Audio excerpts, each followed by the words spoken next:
Alright guys, today I'll be giving you my top 50 coasters.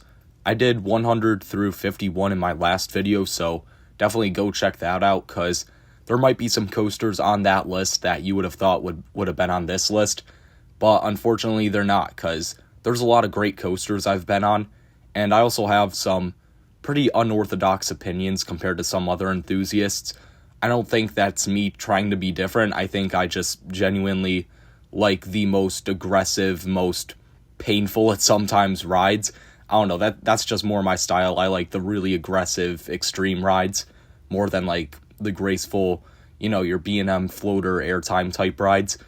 I will also say before we start the list, and I should have said this last time too, these rankings can change pretty much every day for me.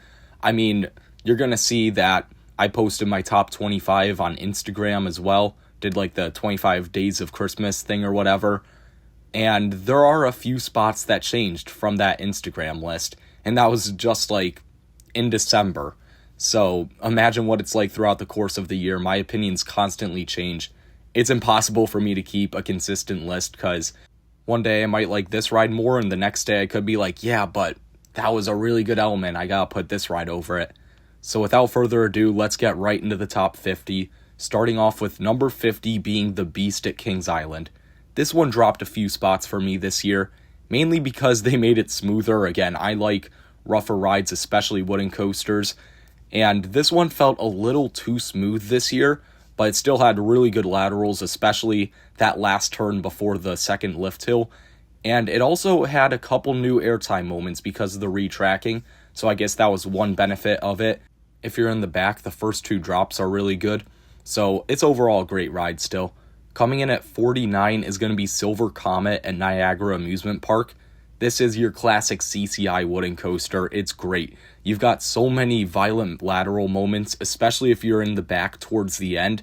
And on the left side, oh my god, that second to last turn is such an aggressive and sustained lateral moment. It's extreme, that's for sure. You also have a few good airtime moments on this one too, and a really good view of Niagara Falls on the lift hill. Coming in at 48 is Kumba at Busch Gardens Tampa. This was definitely one of the more intense B&M loopers. Honestly, the most intense part of the ride, positive G's wise, was the final helix. That was definitely a sustained gray out for me. And of course, you've got the infamous Hell Roll. It is an extremely whippy inversion. You get great laterals on that. The Cobra Roll is also extremely whippy too. It's a fun ride, and it's also got a great setting. It's really picturesque. Coming in at 47 is Alpengeist at Busch Gardens Williamsburg. This one's really carried by the Cobra Roll. That thing is disgusting. It is extremely whippy. It's some of the most violent whip you'll find on any inversion probably. And the rest of the ride, honestly, sort of feels like a mid-tier B&M invert, but that's fine because the Cobra Roll's just that good. Coming in at 46 is Behemoth at Canada's Wonderland. This is definitely a top-tier B&M hyper for me. It's not necessarily any more aggressive than some of the mid-tier ones, but it's just so consistently good throughout the layout that it has to be this high. It also has one of the most underrated second halves, because that helix is a gray out for me, and I did not expect that. And you also get some really sustained flowjector on all of those camelbacks in the first half. Coming in at 45 is TMNT Shellraiser at Nickelodeon Universe, New Jersey. And I need to re-ride this one. It's been since 2021, so it's a bit foggy, but man, it was a good ride. You get an amazing launch to start off the ride, of course after that Heartline roll, and then the layout itself is really solid in the first half. You got a good ejector S-hill, you've got a lot of good whippy inversions, not too whippy, but still fun. And then the second half is a little underwhelming for me. I didn't think the record-breaking Beyond Vertical Drop was anything too great, because I feel like if they just let it rip over the edge without a trim brake, it would have been insane. But unfortunately, you have the trim, so I only got floater on that. But it's still a great ride and definitely worth coming out here for. Number 44 is going to be Storm Runner at Hershey Park. This one's a very short ride, but the few elements it does have are great. Really, the launch, the top hat, and the flying snake dive are the big three here. And those are all really spectacular elements. Coming in at 43 is going to be Predator at Darien Lake. And this is another one of those coasters that I've ridden so many times. I'm so used to it. But it's still phenomenal every single time. especially if it's running fast or if it's raining. That's a really special experience. I honestly like the back almost as much as the front at this point. They each have their benefits. They each have extreme ejector and some really good laterals, especially on that last turnaround. You get good laterals and then it hits a kink and you just get flung to the left. It's a really weird ride, but I'm so lucky to have it at Darien Lake. Coming in at 42 and 41 are Space Mountain Alpha and Omega. I can pretty much interchange these because if I'm being honest, I don't even remember which one was better because it's been since 2018, since the last time I rode this. I really need to get back on this one too, but man, this thing was fantastic from what I remember. You get really weird ejector airtime out of absolutely nowhere a lot of times, and that's really amplified by the fact that you're in the dark, you can't see a thing, and there's some really aggressive lateral moments on this too. It's just a really janky aero, but it's amazing. Coming in at 40 is going to be Incredible Hulk at Islands of Adventure. This is just one of the most intense coasters I've been on, period. I mean, the launch is extremely punchy, and all the inversions give great positives and laterals. Coming in at 39 is Thunderhead. This is just a solid wooden coaster. It gives great ejector, great floater, laterals, everything you could really want in a GCI twister layout such as this. Coming in at 38 is Boulder Dash at Lake Compounce. This one I feel like is a little weaker than Thunderhead, but I think the length more than makes up for it. This ride's extremely long, definitely one of the longest in terms of prime ride time. And then of course you got good forces, mainly laterals and airtime like most woodies. The sense of speed on this ride is also really good flying through the woods, and this, like a few other rides on this list, have amazing terrain usage. Coming in at 37 is Copperhead Strike at Carowinds. This one I'd like to put higher, but I just felt like it didn't have quite strong enough forces to put higher, but it's really an all-rounder. It does pretty much everything, except maybe positives, but it does have a few good moments of positives. Of course, it's got great theming, some of the best theming of any Six Flags coaster now. It's got a couple weird lateral ejector moments which are really strong, and those launches aren't the strongest, but the rest of the layout makes up for it. Coming in at 36 is King Dakar at Six Flags Great Adventure. This really was a two-trick pony, that being the launch and the pull-up into the top hat. The top hat itself gave floater, and the spiral gave decent laterals, but nowhere near another ride on this list, and the floater hill at the end gave, well, decent floater. But the launch was one of, if not the most powerful I've experienced. I wouldn't say it's the most powerful, but it might have been the best because of how sustained it was. And then that pull-up into the top hat was very intense. Again, probably not the most intense pull-up I've experienced, but one of, for sure. Coming in at 35 is going to be Orion at Kings Island. I would love to put this in my top 25, and if I was just judging it based off the back right, it probably would be. But if you sit anywhere else, it's a lot weaker. But if you sit in the back right, you get such a good ride experience. The last wave turn is the best element B&M's ever done if you sit in that seat. It's absurd. You have a stronger first drop than the other two B&M Gigas, which is great. And of course, that speed hill is one of the most sustained and powerful on any B&M. Coming at 34 is going to be Fury 325 at Carowinds. If you're into smooth, graceful, floater, airtime-filled rides, I could see how this could be a top 5 coaster for you, but it's definitely not for me. It's got a really good sense of speed. That's probably the best thing about it. You get some decent laterals on some of these turns. There's really no positive Gs, but there's some good flow ejector throughout the layout. I don't know, it's really just a speed demon for me, and I know a lot of people do like that, the more smooth, graceful type ride experience, but I'd rather have something more aggressive. Coming at 33 is Pipeline at SeaWorld Orlando. Now, I know some of you might be saying this ride isn't that aggressive, but it sort of is.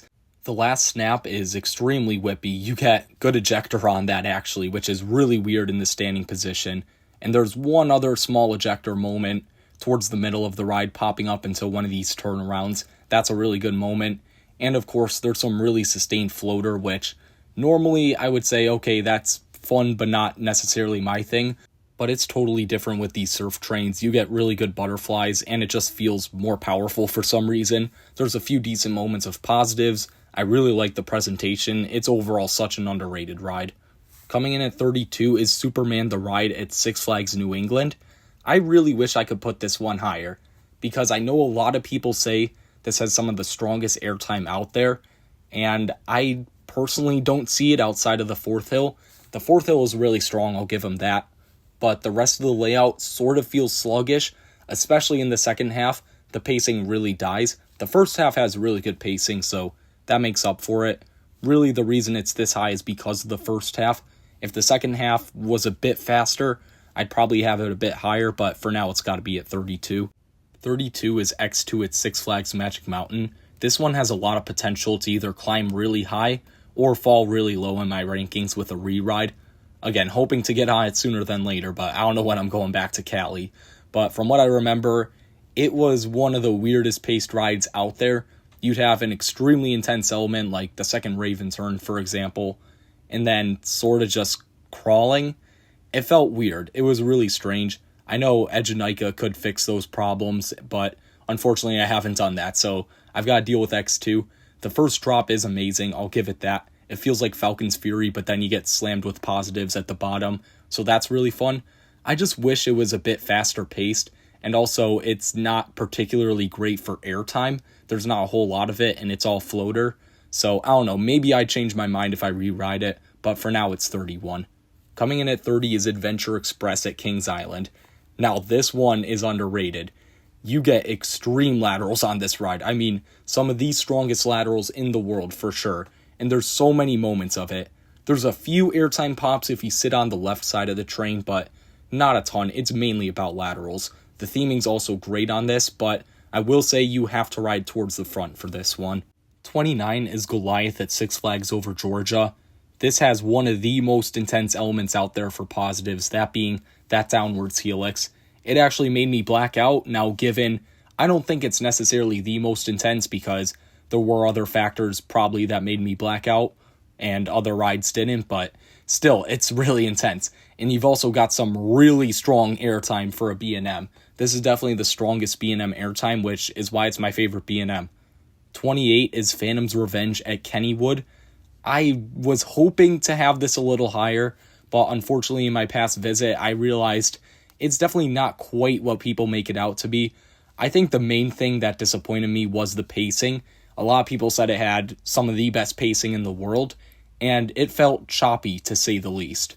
You'd feel like you're going way faster than you actually are, and then you just hit a weird lull in the ride that feels like you're on a shopping cart. Like, I don't know how to really explain it, but some people know what I'm talking about with the pacing. And also, there's a few really strong ejector moments on this, which I understand, particularly the two hills right after the turtle turn, but there's also some that didn't hit quite as hard as I was hoping. I don't know, maybe I got it on a slow day, but I definitely want to re-ride this, and hopefully it goes up for me in the future, but for now it's 28. 27 is Millennium Force at Cedar Point. This ride did shoot up in my rankings this year after I got a very front row ride, and also learned anywhere towards the front is just better on this ride, even if you're not in the very front. The wind in your face in the front is unmatched. It's the best coaster for wind. It just is. It's so good. And then also, that first turn actually made me gray out once this year. Only on one of my rides, but it is a bit more intense than I thought in years prior. And I still think that second turn on Millennium Island is very intense. That's really good. And then it also had some really strong airtime this year. Coming in at 26 is Wicked Cyclone at Six Flags New England. We're getting into the really good stuff now. We've got an ejector-filled RMC here. It's got pretty much the most basic layout you can get for an RMC, but that's okay because, you know, it's still an RMC. It's a really long ride, so I gotta give it credit for that. And the best element on it is weirdly towards the end, in the middle of all the turns that people don't usually like, but that one trick track hill is so good. Coming in at 25 is Twisted Timbers at King's Dominion. I had a tough time between this and Wicked Cyclone. Wicked Cyclone's longer, but I do think Twisted Timbers just has a few more standout elements. The triple camelbacks are nice, but they're not my favorite part of the ride. The best part of the ride for me is definitely the trick track double up. If you're on the right side in the back, the second up is disgustingly strong. And of course, it's an RMC, it's gotta be up high. Coming in at 24 is the last RMC for now. It's Twisted Colossus at Six Flags Magic Mountain. Once again, another ride I need to get back on, but this one I do see was pretty good. You had two great first drops because, of course, you're going to get it twice. And then, of course, you get a similar but Also very different layout on both tracks. I really like the double down on the green side, and also the high five. That's really good on both sides. It's definitely got weird pacing because of the lift hill, but I can look past that. Coming in at 23, this might be the hottest take of the list. I don't know, there's some other ones coming up, but it's Ragin' Cajun. Ragin' Cajun is absurd. You have to respect this ride. This ride just felt painful. It felt brutal. It felt like you were getting beat up the whole ride, which is exactly why I love it. It's so small, it doesn't look like it should do much. It's a wild mouse, a spinning wild mouse, obviously, by River Sean, but yeah, this thing's absurd. Even before you start spinning, you get some of the craziest laterals out there on any wild mouse. You get an ejector pop on the double up, and then you start spinning. And somehow you get absurd positive Gs. And then at the end of these hairpin turns, you get chucked either forward, sideways, diagonal, I don't know which way. But since you're spinning, you're going to get chucked extremely violently in some random direction. And it hurts, and it's awesome. It's just one of the most underrated rides, maybe the most underrated ride out there. And it is definitely not just another spinning mouse like a lot of people say. Coming in at 22 is going to be Ravine Flyer 2 at Waldameer. I've ridden this ride a lot. I mean, I don't know if it's in the hundreds yet, but it's definitely close. And every time I just get more and more impressed. I could see this even going higher on the list in future years with more re-rides because I just like it that much. The one S-hill after the first road hill is really the main reason why you gotta sit towards the front on the right side. That is one of the most violent lateral jolts ever, combined with ejector. It's such a good element. And then the road hills just give weak ejector, but they're some of the most sustained ejector moments out there. It's great. And the second half, I think, is underrated too. Coming in at 21 is Mystic Timbers at Kings Island. This one is fun. It's got some of the best theming on any coaster, period, in my opinion. I don't know. I just love the theming on this ride. And then it's got a wild layout. It's got maybe the best first drop on any Woody outside of El Toro. You get good ejector combined with amazing laterals. And then the rest of the ride is extremely well paced, like some of the best pacing out there, combined with random lateral ejector pops. And I would argue this is the best night ride I've experienced. Coming in at 20 is Cyclone at Luna Park. This one's just another crazy lateral death machine. It's got some great airtime too, but I mainly remember this for the laterals towards the front. Especially as this ride keeps going on, it just feels like it gets more insane. You get stronger airtime and stronger laterals. It just doesn't feel right, especially with those trains. They're basically just put together couches. It feels like it's so janky, but it's such a fun ride. Now, number 19. It really pains me to do this, but it's Magnum XL 200. I had this all the way up in like my top 5 last year, and I still stand by. It would definitely be a top 10 coaster for me if it ran like it did in 2024 and July of 2025 every single time. It has some of the strongest ejector airtime on the planet when it runs like that. But unfortunately, in October this year, I got some really weak rides on it. I mean, even the finale hills were just flowjector, which really disappointed me. I've heard stories about people saying it was just flowjector, especially in the finale, and I had no clue where they're coming from, and unfortunately, now I know where they're coming from. I know what Magnum can do, which is why it's still in my top 25, but if it runs like that every single time, the weaker version of it, then I don't know, I might have to keep dropping it, but for now I'm going to put it at 19. 18 is going to be Phoenix at Knoebels. This ride's just fun. I've ridden this a ton of times, and it's great every time. The finale gives extremely good ejector, especially with those restraints. I mean, you could get a ton of room with any restraint, but you don't have to do any work to push these ones up. And then, of course, that double down is extremely strong if you're in the back, especially the second down. That is some of the most violent airtime on any Woody for sure. 17 is going to be another big controversial one I think is extremely underrated. It's Skyrocket at Kennywood. Yeah, this ride is absurd. I know I was talking about how Hollywood Rip Ride Rocket felt like a lot weaker version of a ride later on the list. Well, this is that ride. It has weird pacing, to say the least. I actually think the pacing in the first half is great. In the second half, it definitely dies. I think those hills at the end are actually underrated. They give decent floater, actually. But the real reason you ride this is for the big 4 elements. The top hat, the 2 inversions, and of course the glorious mid-course drop. The mid-course drop is stronger than any first drop on any coaster, period, and I will stand by that. The only one that comes close is Maverick. I do sometimes alternate between what's better, Maverick's first drop or this, but either way, the mid-course drop is disgusting, especially if you have a ton of room, like minimum verifier or close to minimum.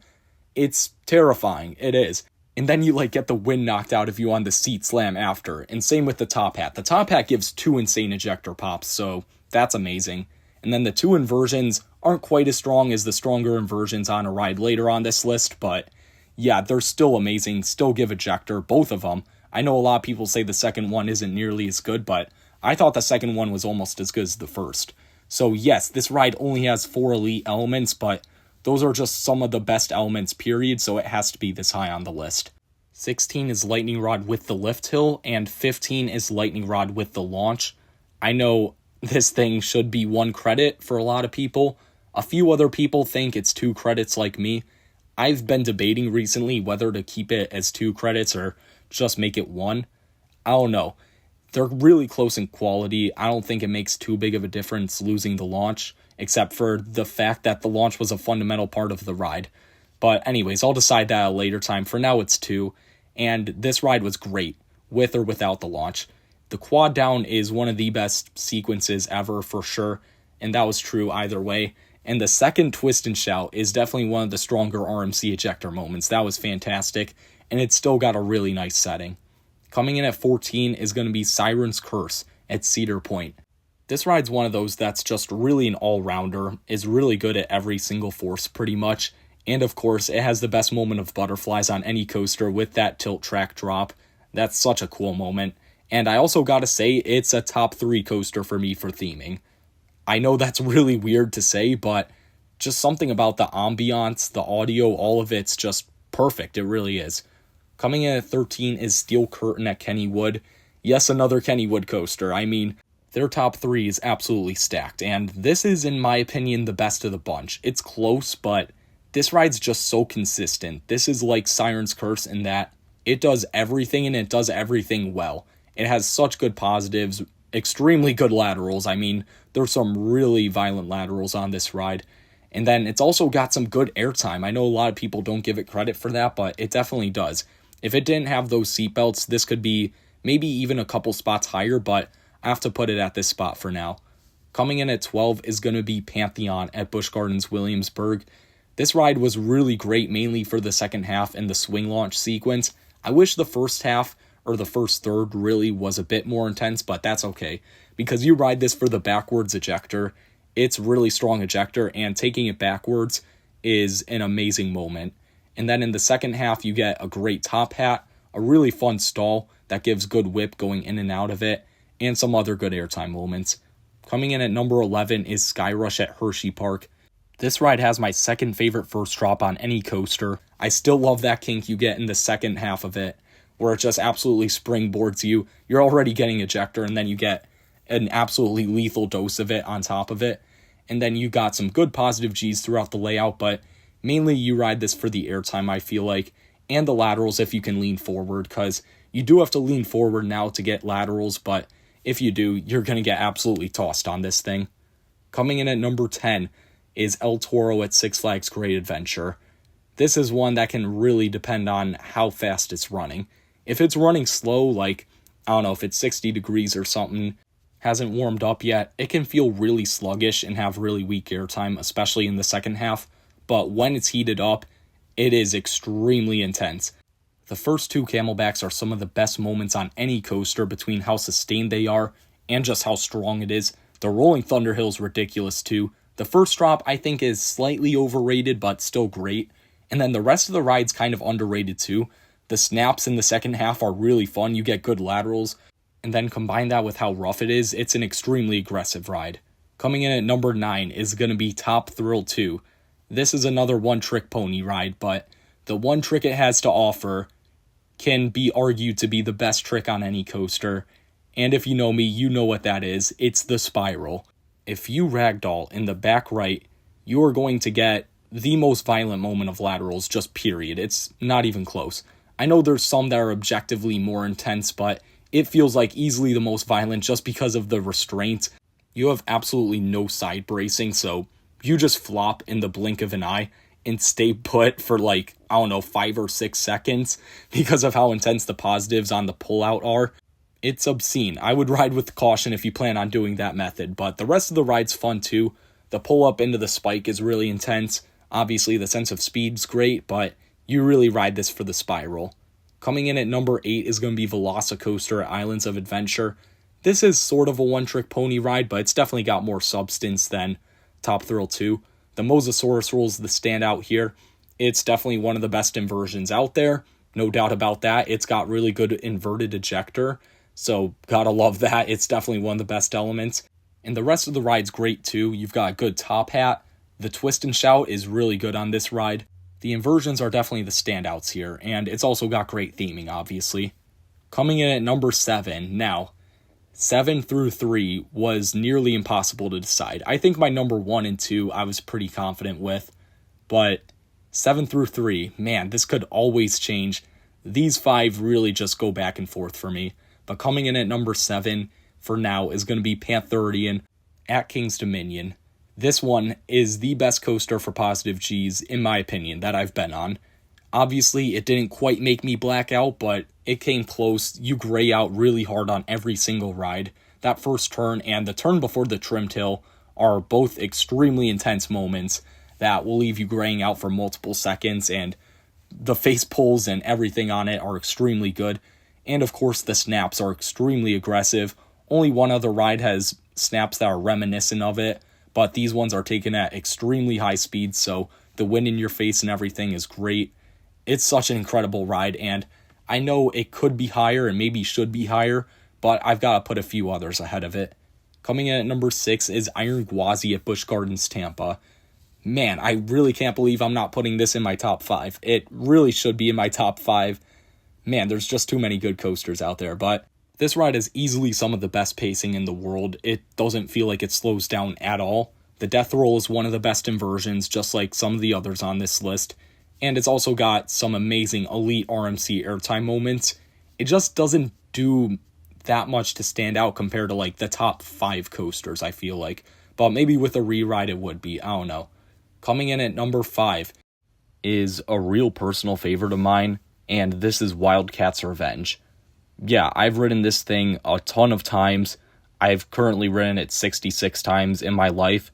And yeah, this thing is truly just violent. This ride's airtime is obscene in strength. Definitely top 3 that I've been on for strength. It's ridiculous. It'll leave you questioning if your thighs are okay. That's for sure. And it also is combined with extreme laterals in some cases, like the double down. The double down's one of my favorite elements, period, because of that. It's also got great pacing, and I mean, the real reason you put it this high is for how disgustingly strong the airtime is. Coming in at number 4 is Steel Vengeance. Yes, this thing just barely missed my top 10 last year, and that was mainly because I got a completely trimmed ride on it, 3 completely trimmed rides. And this year on my July visits and my October visit, it ran completely trimless, and it's a completely different ride in the second half.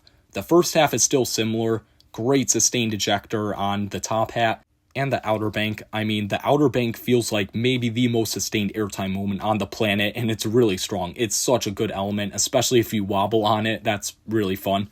And then the second half, when you're completely trimless, absolutely rips. It goes from flow ejector in a lot of spots to violent ejector. The finale in particular really is a night and day difference. You get some of the strongest ejector out there, and probably stronger than Lightning Rod's ending, honestly, if it's completely trimless. It's completely different. And when this thing operates like it should, it is truly one of the best coasters on the planet, and I finally understand that now. Coming in at number 3 is right next door to Steel Vengeance. It's Maverick, also at Cedar Point. I obviously had a tough time between those two. I had a tough time between all these, but those two in particular. But Maverick's just so good at everything. It really is the jack of all trades that is also the master of all trades. I think every single ride I've had on this thing since like 2021, I've just liked it more and more. I don't think I've ever gotten off this and gone, yeah, that's weaker than I remember. This thing happens to have my favorite first drop on any coaster I know I talked about it when I was talking about Skyrocket, but yeah, this thing's strength is incredible on that first drop. It doesn't feel real. And then, I mean, I could talk about the entire ride, because this thing, unlike a lot of coasters, has no dead space outside of maybe the horseshoe roll. But yeah, every single element hits for some purpose. Yeah, this ride just feels purposeful. That's a really good way to describe it. Everything holds a purpose, and everything is extremely good, especially the finale, with the Stangle dives and the sustained hill after. The sustained hill is one of the strongest moments on the planet, and of course the Stangle dives, while maybe not quite as absurd as the spiral, just because of the restraints, they're probably objectively the strongest moments of whip, or laterals, whatever you want to call it, on the planet, or at least that I've experienced. It's ridiculous. This ride really could be a top 5 coaster in the world. It has amazing theming, great pacing, every single force you can imagine. It's just the full package. But unfortunately for it, there's 2 coasters that just truly stand above the rest. I think I'm pretty confident in the order of these 2 as well, but I don't know. Number 2 could jump ahead of number 1. I've only ridden my number 2 4 times, so who knows. These 2 go from, wow, that was insane, that was one of the best rides in the world, to, how is that allowed? Like, not just how is that allowed, like, how is it possible for that to happen on a coaster, like, with engineering and stuff? Like, I don't know. These 2 are just so absurd. They have to be the top 2. And coming in at number 2 is Alpen Fury at Canada's Wonderland. So the way I like to explain this ride is, you know how good the Mosasaurus roll is? Like how it's one of the best elements in the world, and everyone says it gives such absurdly strong ejector while being inverted and gives laterals and all that? Well, there's about 7 or so elements on this ride that are actually stronger than that.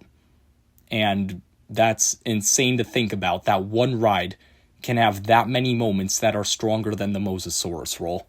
I don't think I should explain everything about this ride in this video, because I already made a review on that and it took a while to make, so I'm not going to go through all that again.